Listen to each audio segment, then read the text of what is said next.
Hello and welcome. So the purpose of this lab here is to basically do DHCP and 802.1q trunking. So basically created three different VLANs, 10, 20, and 30. And then we're going to pay close attention to make sure that those are the only VLANs that are allowed to go across the trunk. And for routing of those VLANs, we'll do the typical router on a stick sub interface here of the G00 on the router. So basically, the way that I look at it for this particular implementation, the DHCP pools are going to be on the switch in this case. So we have VLAN 10 is /26 network. It's also got an associated interface VLAN 10 that has an IP in that range. And then that way the DHCP server can assign the proper DHCP pool for the VLAN. And then in this case for VLAN 10, the default gateway will be the IP of the associated sub interface. So the way that these all are linking together is on the switch side, there's VLAN 10. We will have one port assigned to that VLAN. There's a corresponding interface VLAN that has an IP in this /26. And then again, from the routing perspective, we have the sub interface, the gig 0/0.10, and then the IP address for that sub interface will be the first IP 10.10.5.1 that's available in that subnet. And then the interface VLAN 10 IP will actually be the .2 from that subnet. And then the same concept is applied exactly for VLAN 20, VLAN 30, and then finally we have routing to the actual physical network and internet routing. So once this has all been configured, then we'll make sure that these three Linux hosts can communicate to each other. We'll actually pull down some of the Linux packages from the internet to kind of show that. So that's pretty much it. Just doing DHCP for different VLANs using the switch, and then routing with sub interfaces, VLAN trunking, and then access to the internet. So that's pretty much the general concept here. So I've got kind of a fresh lab booted up here with no config, and then I'll just jump into the notes here and we'll get started. We'll start off with the router.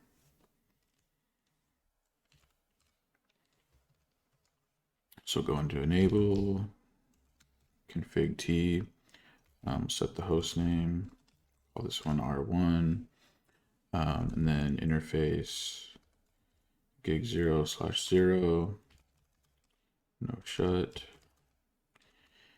And then we can start making the sub interfaces. So 0/0.10, and that's going to be corresponding to our subnet for VLAN 10. So we'll put in a description, VLAN 10 engineering. We're going to do encapsulation.1q for VLAN 10 and set the IP address for the sub interface. 5.1.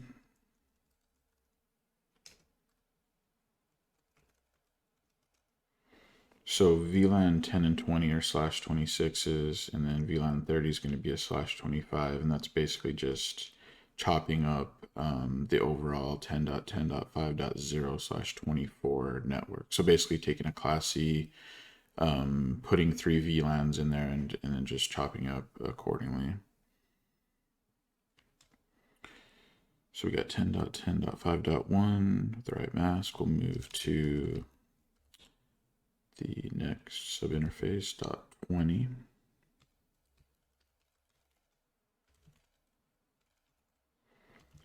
So this is going to be for the graphic design.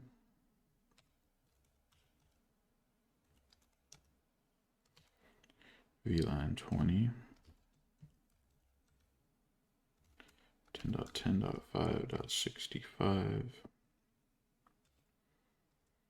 which is the first IP available in this subnet.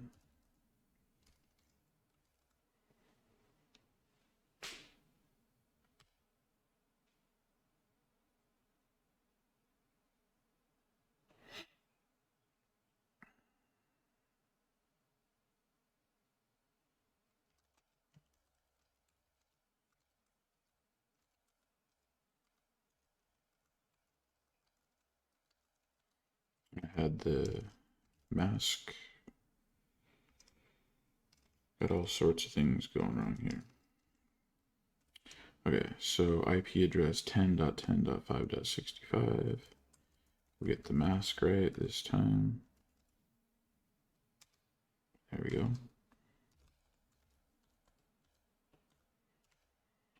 Subinterface for VLAN 30. For the marketing.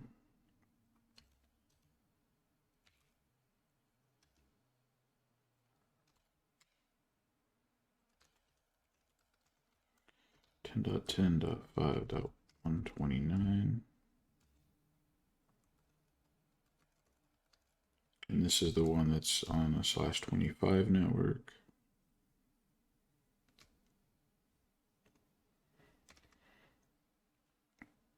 Okay, so now basically what we have so far is the gig00 got 3 subinterfaces, and we've set the IP addresses for each one of those subinterfaces, and they've been assigned to use encapsulation 802.1q for trunking. And so now we can go to the gig 0/1 interface and then configure it so it can get out to the actual physical network.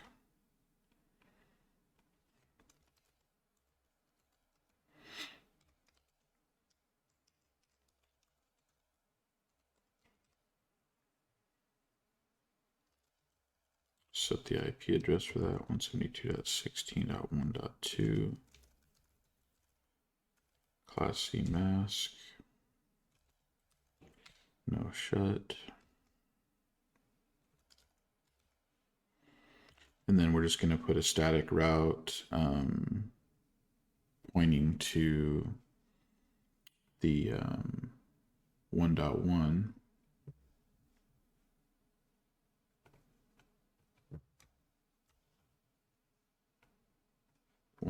Here for the internet access.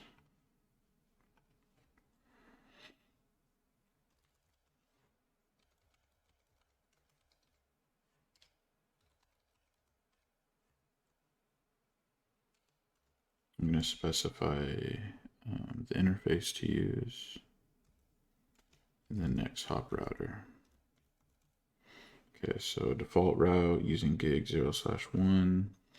Next hop is the 1.1, and that's correct.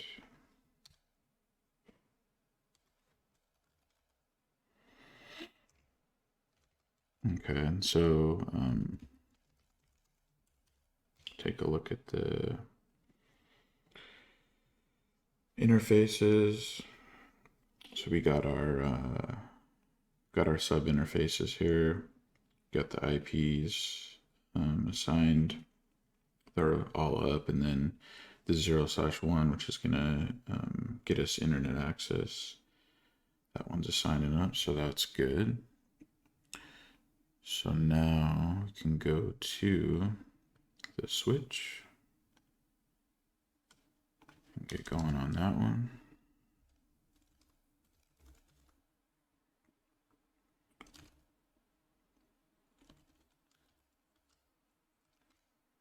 Call this one switch 1.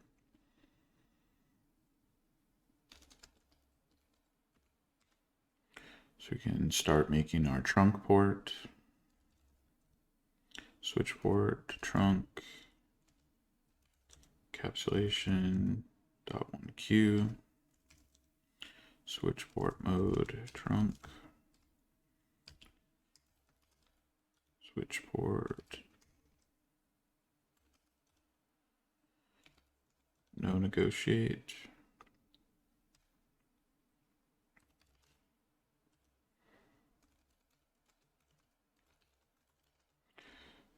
So we're going to make VLAN 5.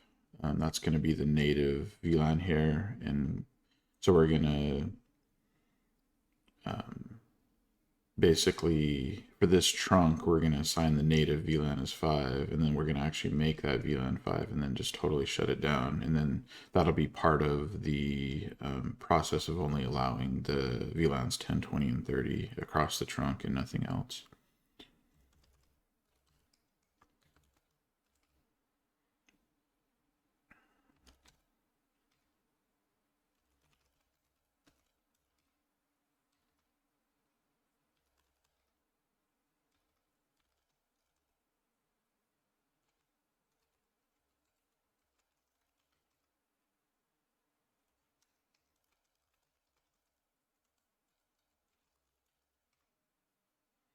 So right now, pretty much everything is allowed on the trunk. VLANs 1 through 4094, and we'll fix that a little bit later.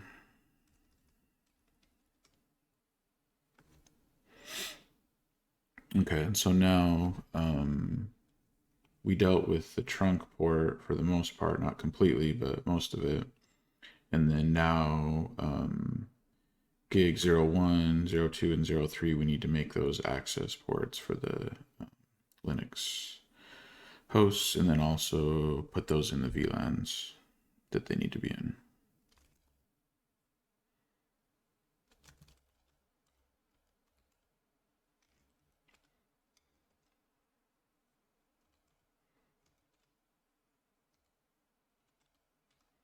Okay, so we're gonna do some of that as a range. So we've got interface range GI 0/1 through GI 0/3, and we'll make those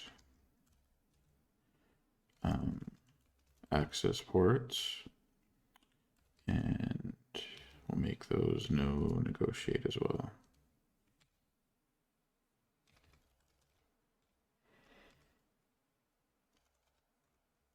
And then now we'll put each one in the VLAN it needs to be. So interface gig 01, switch port access, VLAN 10, 0/2, VLAN 20,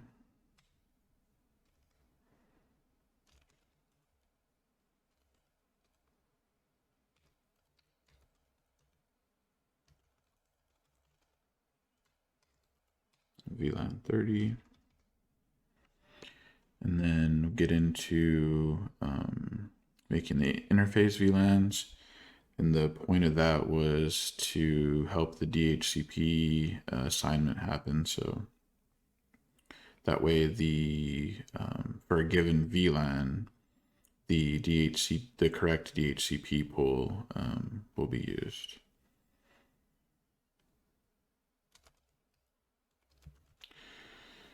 So interface VLAN 10, IP address 10.10.5.2.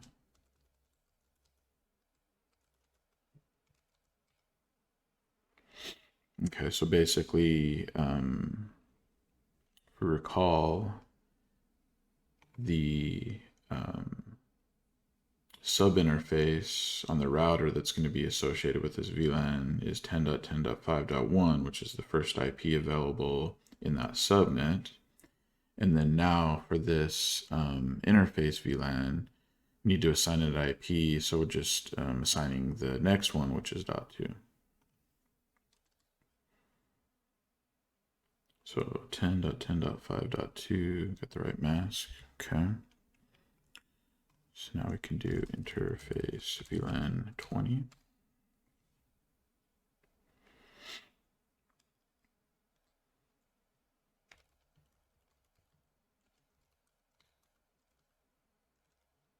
And so same concept here. This is the second available IP address in this subnet.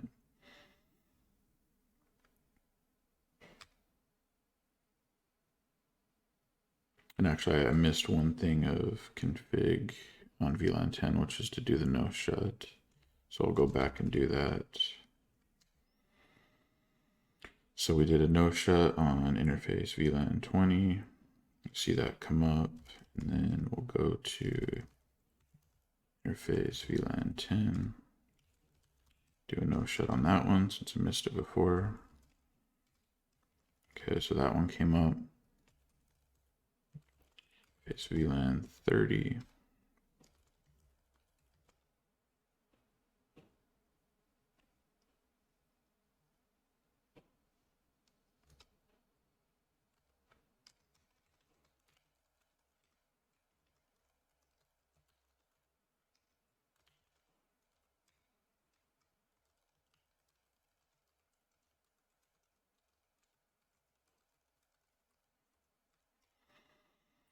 Okay, so set the IP address for interface VLAN 30.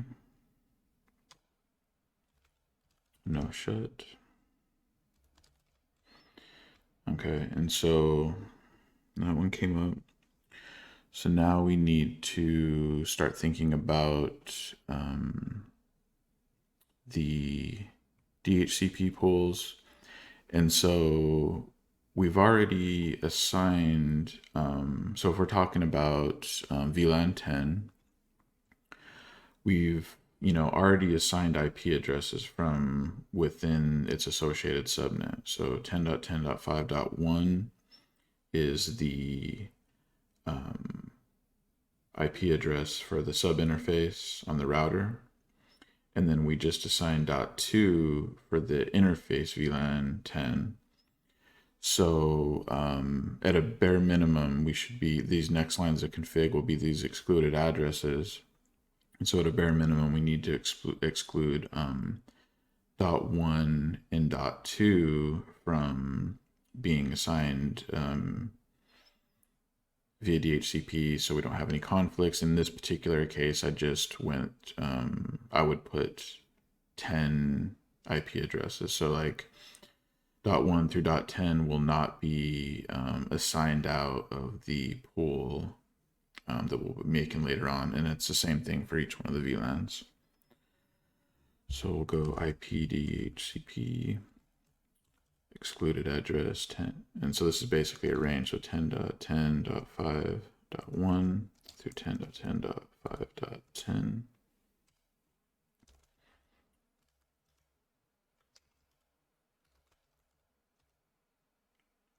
We'll just do the same concept for the other subnets. 10.10.5.65 through 75.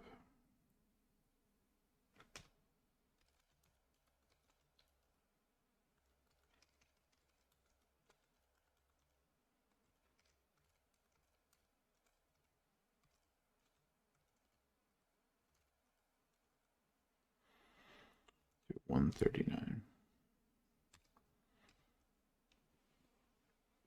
And so basically we're expecting when the DHCP assignments do happen for the, so VLAN 10, the host in there will get .11, VLAN 20, the host in there will get 76, and for VLAN 30, they'll get 140 is the first IPs that are leased out. Okay, so we got the excluded addresses, so we don't have any conflicts. And then we'll make the actual DHCP pools. So we're going to call this one VLAN_10. Define the network to /26. And then the default router will be the IP of the sub interface that we made for the trunk. In this case, the DNS server for this physical network is going to be a 192.168 address.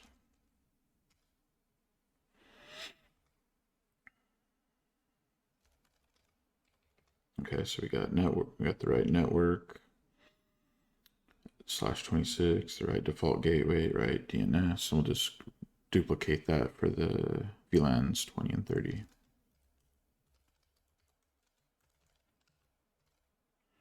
So VLAN 20.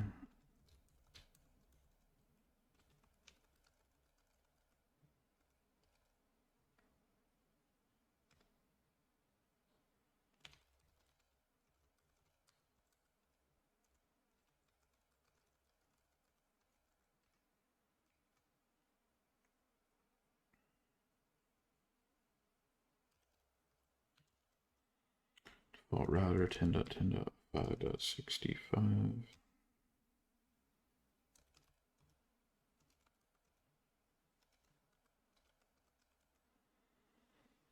Set our DNS server.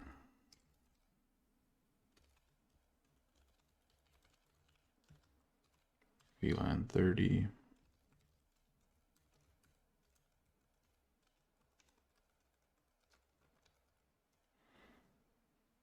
This one's the /25 network.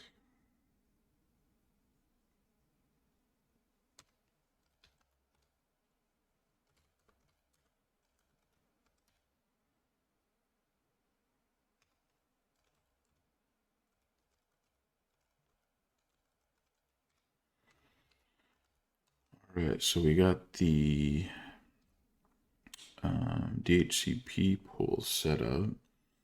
And so now we're going to deal with the trunk and basically just like start off with allowing no VLANs on the trunk, and then we'll just add these in individually. I kind of thought maybe you could do that as a range, and maybe you can, but I didn't find that command easily looking at in the documentation. So we'll just do it one by one. Okay, so this is interface GI0/0. It's our trunk port. Switch port trunk allowed. VLAN none. And then switch port trunk allowed VLAN at 10, at 20, at 30.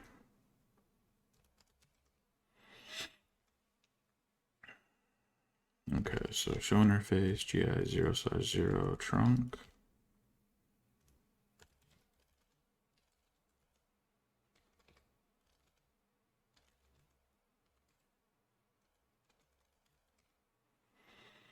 Okay, so as you can see here, gig00 is our trunking port with a native VLAN that we know for a fact is been shut down.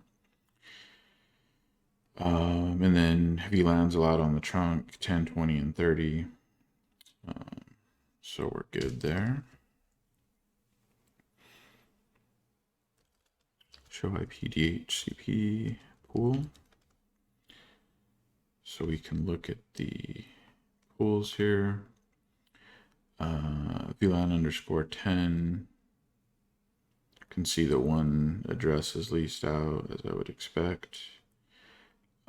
Shows the range. And then VLAN 20, we got one there. And then just as a recap, basically, one host is assigned to the one port that has VLAN 10. So basically, we already know that like our VLANs are up and running. DHCP pools are, since these are all running right now, and these Linux VMs are just by default sent to get a DHCP address. As soon as we got the config in there, basically just started running. So, gig 01 is the only port on the switch that has VLAN 10, so on and so forth. And then VLAN 30, that one's looking good. We got an address leased out. Range looks correct. So this all looks good as expected. Show IP DHCP binding.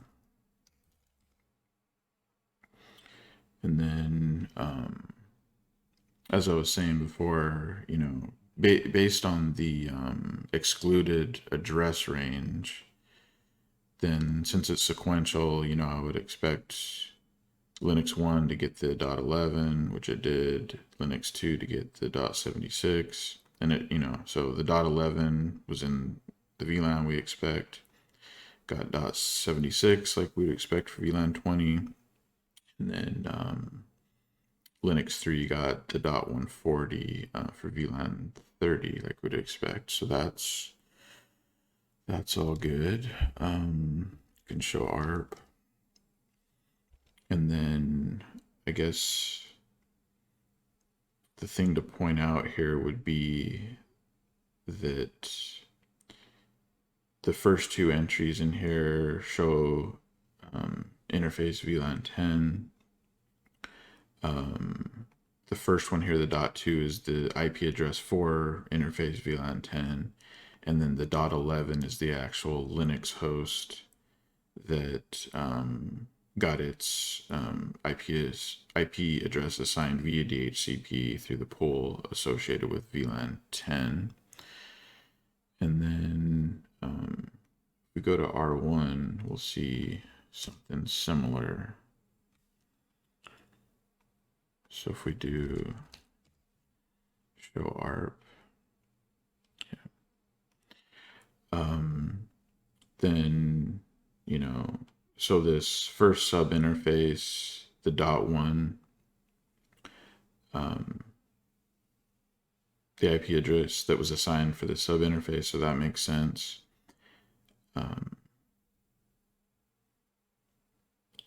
.65, .129 IPs for these sub interfaces, and then we assigned the 1.1 for the 0/1 interface, and the 1.2 is the, in this case, it's an interface for an ASA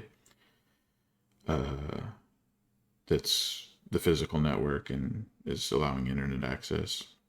And then once, so if I start jumping into, so basically that's all totally done for a configuration perspective from router 1 and switch 1. So we'll save the config. So we're basically done on config, and I think this is totally good. Unless I made a mistake, I don't see.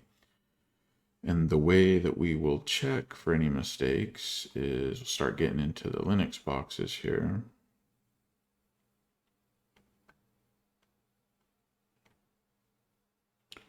And then I chose the desktop in this case, so we can do, I'm actually gonna not zoom in so much on this right now, since we're gonna look at the desktop through VNC. So we're on the Linux 1 host. To make things easier for the purpose of this lab, I'm going to log in as root. Password is Cisco.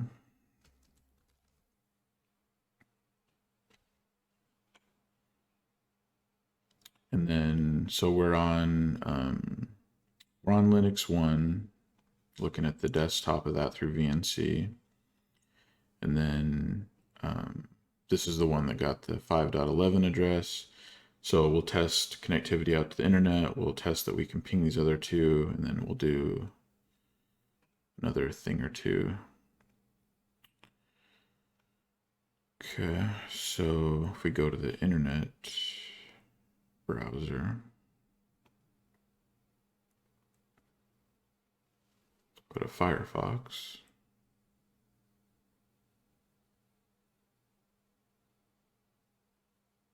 Let's see if this loads up, which it didn't. So does not look like this got an IP address, interestingly enough. No, it did. So it's got .11 I could expect, but I don't see the gateway, which is unexpected.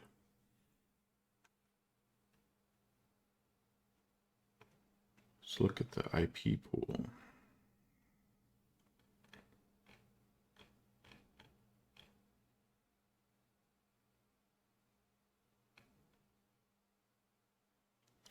So we did 10.10.5.1, which sounds right. Yep.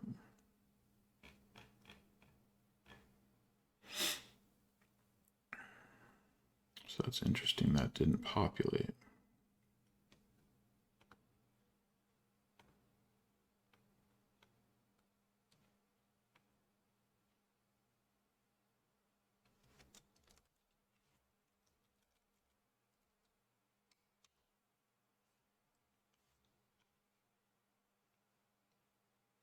So we'll check these other ones because this did not happen when I was going through and doing this lab.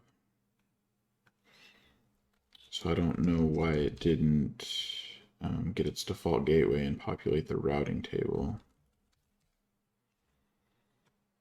because it definitely worked on the other ones. Same thing for this one, so I must have done something wrong.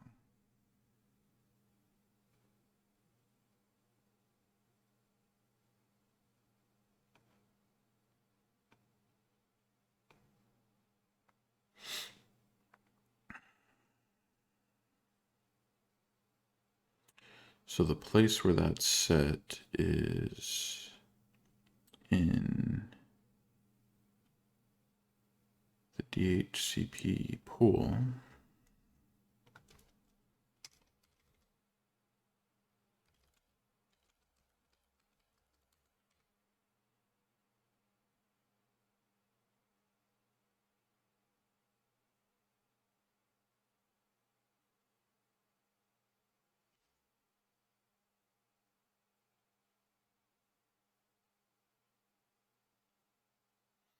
The one thing I don't see in here is what some of the settings are.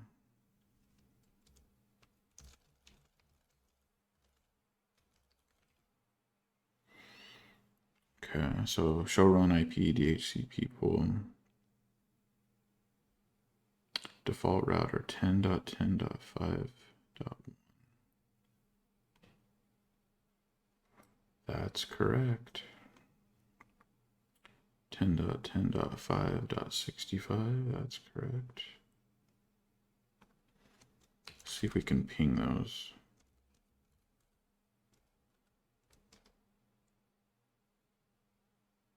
Which I can. So why would that not show up in the routing table in the Linux box? That is weird.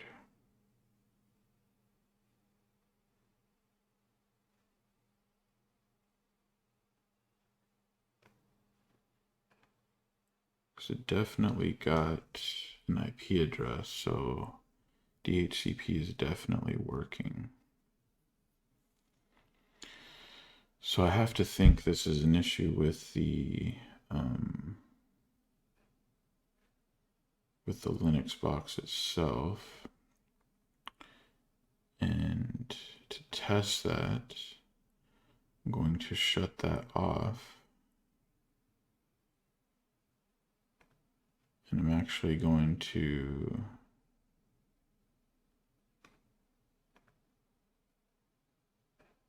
remove it.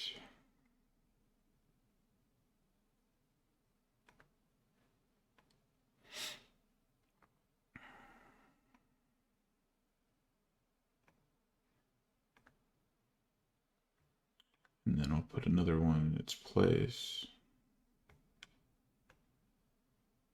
and connect it up in the same way. We'll start it up.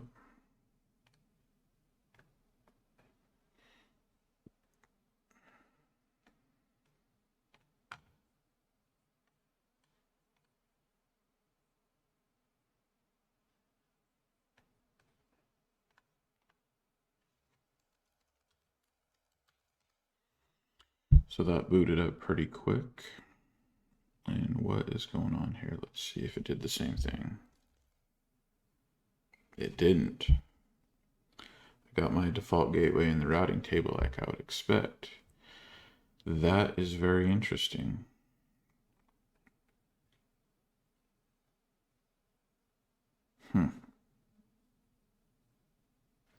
Yeah, I guess that just has something to do with CML and weird. Okay, so we'll launch Firefox and it really should load this time, which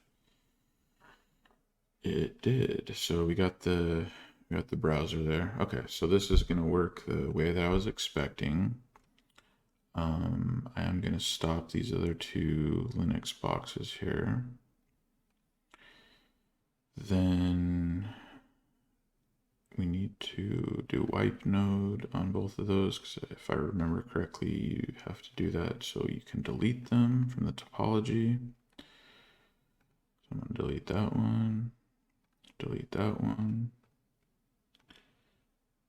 and we'll put some back in their place, and I think they'll work.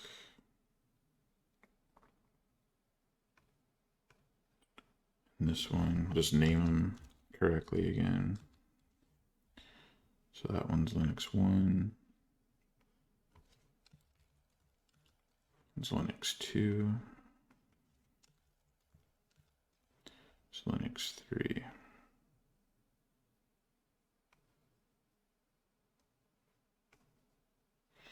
And then Linux 2 will go to port 2, which is VLAN 20. Linux 3 will go to port 3, which is VLAN 30. Boot both of these up. And then while that's happening, go back to the VNC. So we know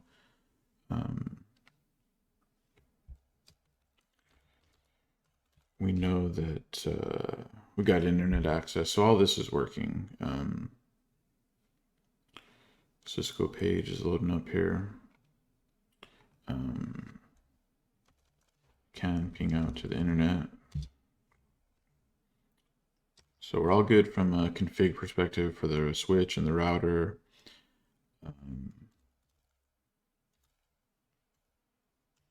The DHCP completely worked this time, which included getting the default gateway and then getting that into the routing table, which is totally necessary.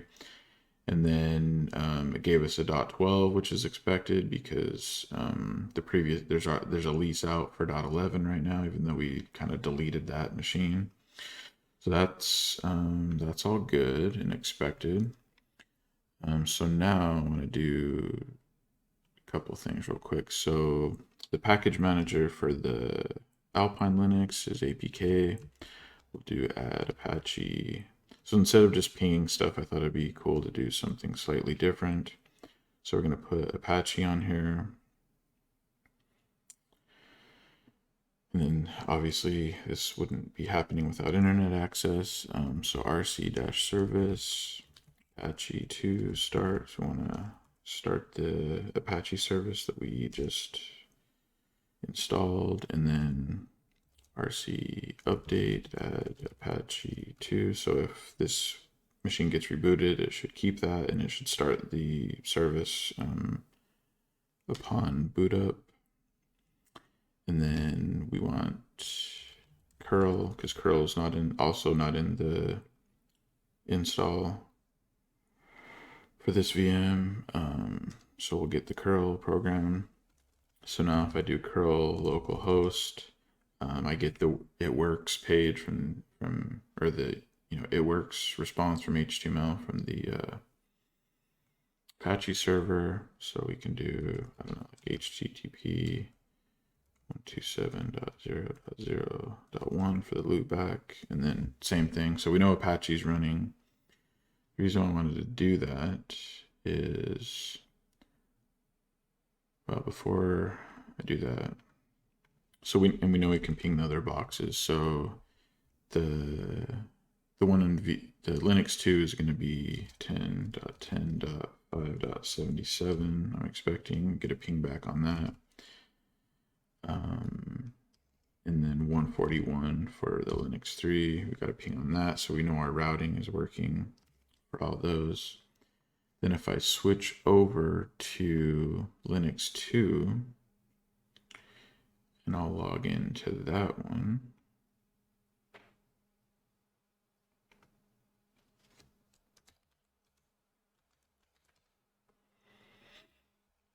And then just as a final kind of test, just because I had this plan, I'll just kind of go through with it.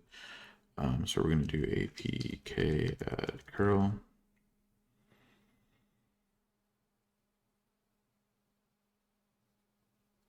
So we got curl, and then we'll do HTTP 10.10.5.12, which is the Linux 1 box that we put Apache on. And then sure enough, our routing works and we can connect to that Apache server. So that's pretty much it. So all of this worked, aside from kind of a weird thing about how the Linux boxes weren't getting they were getting their IP address via DHCP for sure, but they didn't seem to be getting the default router because it just wasn't in the routing table for the Linux box, and that's a problem. So just basically deleted those nodes, put them back on, and then it worked. So I'm just going to chalk that up to an issue with CML to some degree. Something's going on there, not sure what it is, doesn't really matter too much. We're able to troubleshoot it. And that did not happen when I was going through and doing this lab initially. So that's interesting. And then I guess the very last thing I was, because we looked at the ARP table previously, but that was before we sent any traffic from any of these Linux boxes. So obviously those are going to start showing up here. The .141 for Linux 3, .77 for Linux 2, and .12 for Linux 1. So that is it. Cool little setup, and CML is pretty awesome for what you can do. And then I'll be using this to kind of build on for some additional labs. Maybe go into port security, DHCP snooping, and some of the other security related topics in this area. So yeah, that's it. Thanks a lot, and we'll catch you in the next one.